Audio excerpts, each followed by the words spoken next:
I keep talking about these planter boxes that I built last year and how deceptively small they are. They store a lot more soil than you might think. Now, let me actually pan down a little bit and get a little bit more of a view of the size. I hope you can see that fairly well.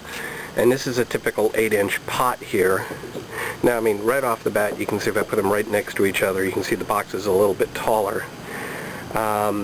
Also, if I push this all the way back, and I push this one all the way back, then you can see that it's a little bit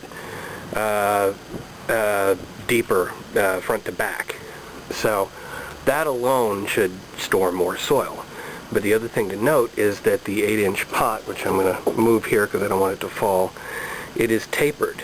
And being that it's larger at the top than it is at the bottom, it'll hold less soil. But you can see that I've got this probably about 80-85% full.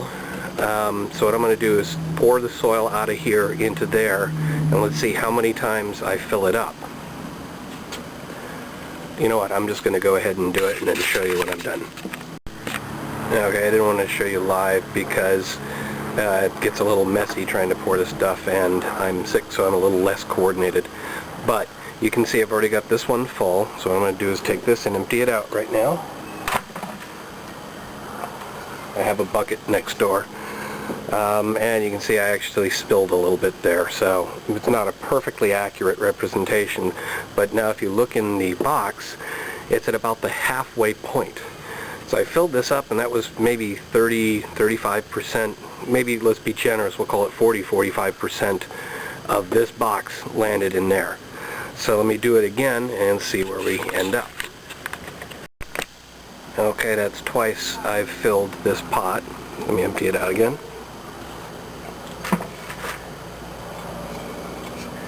And you can see I spilled a little bit more, but it shouldn't really have too much of an impact on the overall measurement. I suppose what I could do is actually build a calculator and measure the inner dimensions of this and the inner dimensions of that, and actually I kind of did that last year when I was figuring all of this out.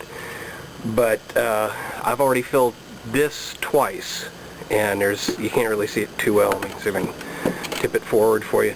There's probably about 5 to 10% left in there, so it's at least twice as many, two of these can go into here.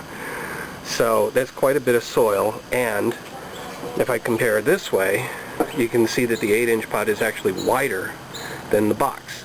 So when you're stacking things left to right, like I have with so many of my boxes, let me actually pull out and give you a little bit better view.